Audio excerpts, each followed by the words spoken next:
New Zealand's internationally celebrated Prime Minister Jacinda Ardern stunned the world recently by resigning, saying she did not have enough in her tank to run the country. Ardern, barely 42 now, took over as Prime Minister at 36 in 2017 and quickly became one of the world's most adored leaders with her empathetic handling of the Christchurch mosque bombing of 2019, which killed over 50 people, and her remarkable success in managing and controlling the COVID pandemic in her country early on. She remained hugely popular in the first term of 3 years from 2017, and because of her track record, won a second 3 year term in 2020. In the second term, she seemed to fall short on her promises. She faced considerable toxic abuse and even threats in the second term, although many observers believe those two factors may have played a major part in her dramatic decision to resign. She herself has played that down. To understand the situation in New Zealand, Mayank Chah reports spoke to Mahesh Bindra, a former member of New Zealand's parliament, on behalf of the New Zealand First Party. Mahesh Bindra. Jacinda Ardern said when she quit that she does not have enough in her tank. Those were her words. What do you think were the reasons for her burnout? Mayank, if you allow me, I would like to give you a bit of a background about how politics has panned out in the last 5 years.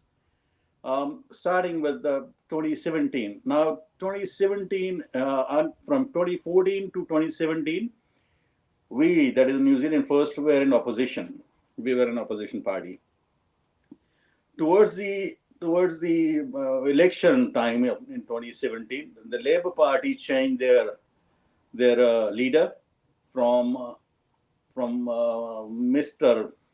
Andrew Little to Miss Jacinda Ardern, and that went well with the masses, particularly on voters, so to say, the traditional voters. They thought of her as a fresh face, a young person, very, very soundly, very good speaker, so to say, a very good communicator.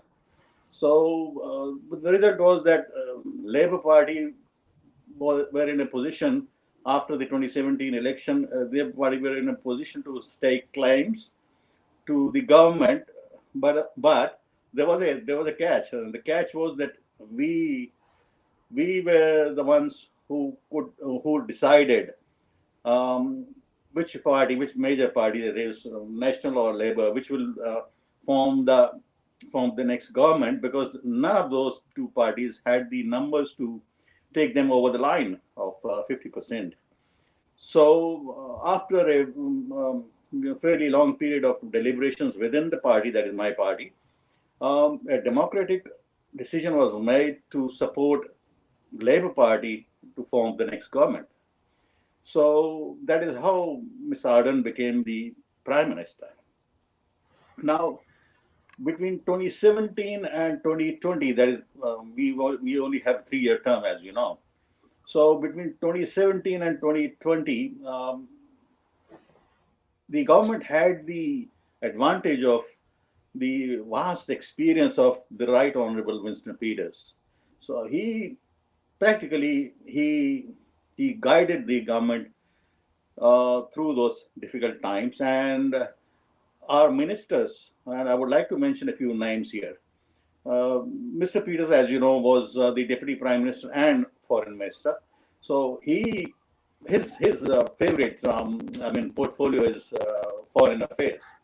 He loves to travel, and he is very good at building up international relationships, and he did, particularly with the largest democracy in the world, namely India, that is Bharat.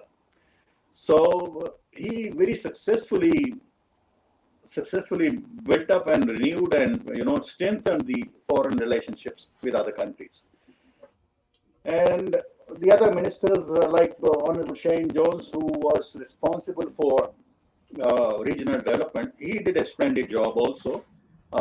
We had a project which was, planting 1 billion trees. We already are one of the greenest countries in the world. But that was a very ambitious, project, and Mr. Jones saw it through. With his knowledge of fisheries and other industries, forestry fisheries is what his forte, and he did an splendid job in that. Next one that I would like to mention is the Honorable Ron Mark, who's an ex-soldier, an ex-army officer. So he strengthened our defense systems. He was able to get the investment which was lacking in our defense forces.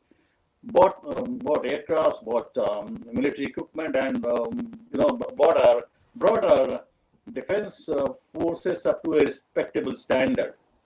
Uh, those purchases are still being made, but he actually started the process. He made those decisions, and with the result that our forces are now at a respectable, position of strength. Now, also the internal affairs minister, that is the Honorable Tracy Martin, she did an excellent job too. So, with the result that with, with these four ministers of ours having the expertise and the knowledge and the wisdom, uh, the government ran very, very well between 2017 and 2020. Now, I have to mention that during these times, there were three tragedies that happened, or three calamities that happened. The first tragedy was as you would remember, there was a terrorist attack on Christchurch mosque, yeah. first Christchurch mosque, which was a major blow to the very social structure of our country. It was unprecedented, very, very tragic, and more than 50 people lost their lives. So Miss Ardern, with the wisdom of the Right Honorable Winston Peters, handled that tragedy really, really well, and she, in her own right, became an international figure which was seen as a very empathetic and a very kind political leader. So the second tragedy we had one explosion in something called the White Island, and that tragedy was also handled. It was more of a civil defense calamity, but that was handled really, really well by the then government. And then, of course, all of us know that COVID struck towards the end of, in the middle of, the beginning of 2020. So even that COVID was handled really well. The first lockdown was handled really well by Ms. Ardern, and that got her more popularity and international recognition. Now, come 2020 election, and her Labour Party's popularity had just skyrocketed, and we lost the votes to Labour Party also. In spite of performing very well, people saw Labour as the government, but people never thought that, how did they perform well? What was behind it? Now, I have to tell you, Mayank, that when the 2017, after 2017 election, when the cabinet was formed, here is the major chunk of cabinet ministers, that is Labour's, and a small number of New Zealand First ministers.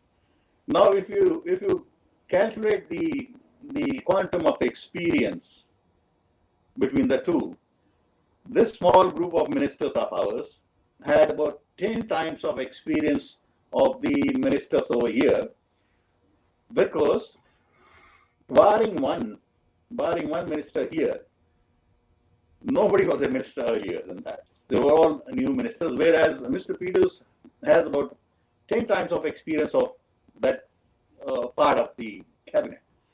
So, never mind. People thought what they thought, and then we were ousted of the parliament. And then 2020 onwards, then it was a downhill journey for Labour Party and for Ms. Ardern being the leader of the Labour Party and the Prime Minister. So there was no experience, there was no experience there or no expertise there in the cabinet as a whole. So even the little problem appeared to be big, but was nobody to handle it. So with the result that unfortunately for Ms. Ardern, her parties and her own popularity started diving down. And that is what has happened now. And I think, well, we don't deal in rumors, but the media very quietly says, murmurs rather, that there could be more to it than meets a common man's eye. Right.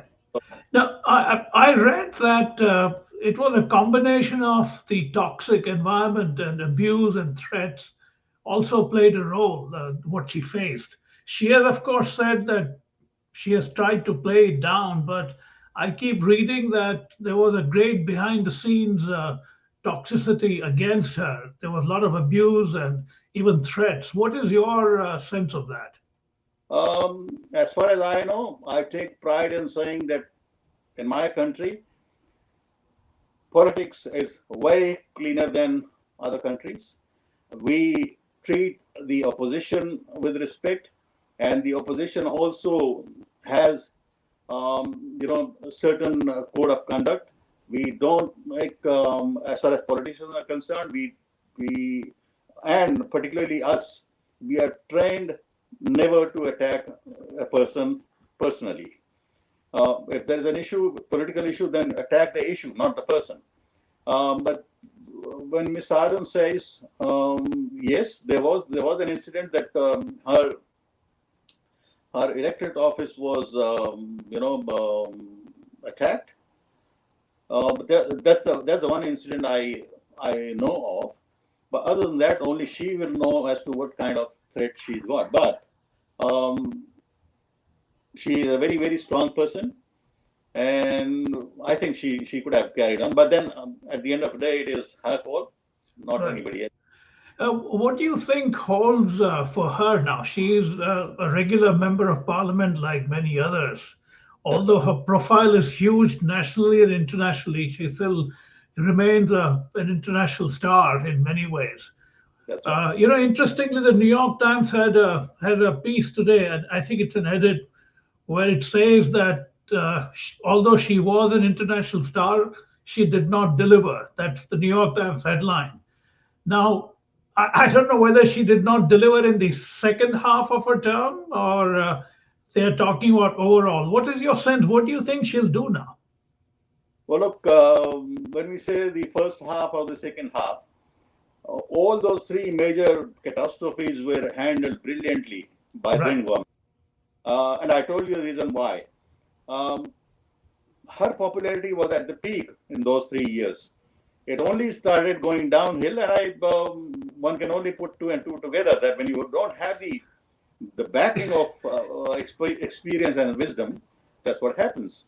Yeah. So there was one stuff up after the other, too many to mention here, but that's what happened, and that has probably taken a toll on her, resolve.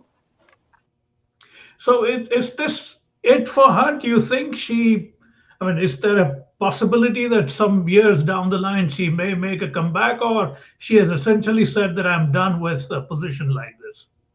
But that would be a personal decision for her to make. But as far as her profile is concerned, she has a massive international profile, right. And that has been built by her. She's seen as one of the most empathetic and honest leaders of the world. Right. The rise of Chris Hipkins as the next prime minister. I was reading that it has coincided with, again, a major spike in the popularity of Labour Party. I think they are a percentage higher than the National Party. That's what I read. What do you think? Uh, where do you think Chris Hipkins is headed now? I've had the privilege of working with Chris Hipkins um, between 2014 and 2017 because we were on a committee, which was a very compact, very small committee of the parliament, and I found him to be a reasonably intelligent and polite and amicable person. So no, he has the ability to listen and then talk. He's been a school teacher and quite young, and yeah, personally, he's very personable kind of a person, a man. Yeah, he's suddenly confronted with the major Auckland flooding. How do you think he's handling it? He's been active by way of coordinating with the mayor of Auckland, and yes, it is again a natural calamity, but not the size of COVID or a minor earthquake. Right. So yeah, he's handling it well, but there's still a long way to go for him. And in certain, if you know the term in cricket, there's somebody called a night watchman. Yeah, sure. So there is a talk in the political circles that he's only a night watchman. So I don't know whether that's true or no. Well, when the night is over, who do you think might come in? Oh well, there's no shortage of skills and talent on both sides of the house. So we don't know. Yeah, And 9 months is a long time in politics, as one would it think. is. It is. Where does your party stand in terms of making a comeback as prime ministerial contender? Oh, look, I'm glad you asked that question. Sure. So our campaign, just because we have been through this earlier. We were not in the parliament between 2008 and 2011 because in 2008 election we didn't get enough number of votes to bring us back. So between 2008 and 2011, we were not in the parliament, and those times in 2008, the political political editors of various media outlets, they actually made a judgment that Winston Peters is not coming back. I see. This was in 2008. Okay. Well, we did come back. In 2011, we did come back with 8 MPs in the parliament. We're still in the opposition. And then from there, we grew up, from there, then again, 2014, 2011, we came back. 2014, we came back with bigger numbers, and we also won a seat in Northland in a by-election. So that was a major achievement. And then again, our numbers slightly reduced in 2017 elections. Okay, but we we were the deciding factor for the government. Right. So these strange things do happen in politics. They- When you have 20 members, you are in the opposition. But when you have only 10, you form the government. So Indeed. this time around, we are well on our way to come back because since last about 6 months now, um, Right Honorable Winston Peters has been holding public meetings and filling up halls all over the country. What his style is that he goes to smaller towns, even villages, and holds public meetings there and listens to people and then talks to people. So one on one. So Right. that is getting us back on the way to Right. the parliament. So there are more of these meetings which are called a series of meetings called he calls it the listening tour. So it's about listening to people. Okay. And the major parties have not been able to connect to people in the regions, smaller regions, in rural areas, farmers, and others. So that's what we are doing now, and it'll only get busier as we go towards the Right. election. Just for my clarification, this particular term ends when for Prime Minister Hipkins? Um, the election is declared to be on 14th of October, Okay. so it'll be a few weeks before that. Yeah, so not a lot of time for him. Like you said, he is a night watchman, as it were. Cricketing But terms. yeah, but night watchmen are often known to swing the nature of the game, right? Well, we never know. Politics is like that.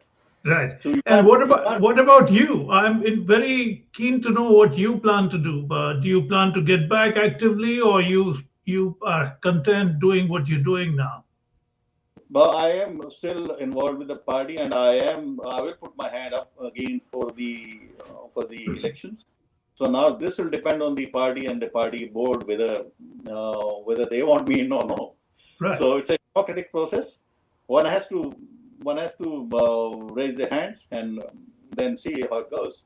Yeah. So I have a sort of a good rapport with the party, and there's a lot of mutual trust, I must say. Yeah, well, you are an influential bridge to India for generally the polity of New Zealand, right? Who else is there apart from you in a role like this? I'm not particularly well informed on that aspect. Yes, I. What happened was in 2020 when Mr. Peters was the foreign minister, along with being the deputy prime minister. He took a delegation to India. I say. Yeah, 2 days in Delhi and 2 days in Mumbai. So, although I was not a sitting MP, Mr. Peters called me up and he said, "I'm leading a delegation to India. Would you like to join me?" So I said, "Oh, can I?" He said, "Yes, but you will have to look after your own expenses," which is fair enough Yeah, because I was MP. So his office arranged for my travel, but from my credit card, I would say. I say. I Yeah. So because I was not entitled to anything from the public, Sure. yeah. So I went with him, and then I was able to assist him with uh, making those connections. Like personally, the honorable I arranged a meeting for him with the honorable Sharad Pawar, and Right. Sharad Pawar Yeah, yeah. profile in India, and they sat together, and for a couple of hours they discussed things of mutual interest, and they were both impressed with each other. I say. So I thought it was worthwhile for me to make that connection. Okay. I. What about the Indian New Zealander community, the Indian community there? How engaged they are, and how, in terms of political influence, how powerful are they? Yes, from a very conservative sort of estimation, there are about 300,000. 4% of our population is of Indian origin. Right. Now, when I say Indian origin, that would also include the Indians from Fiji, Indians from Singapore, Indians from Malaysia, Indians from Mauritius, Indians from everywhere else. Um, so 4% of the population, but our contribution to the GDP is about 9%. I see. Yeah. So we actually carry more than our weight. Right. We carry more than twice our weight. So the Kiwi Indian community, like everywhere else, is politically very savvy, very active, and they participate actively in local politics of this country.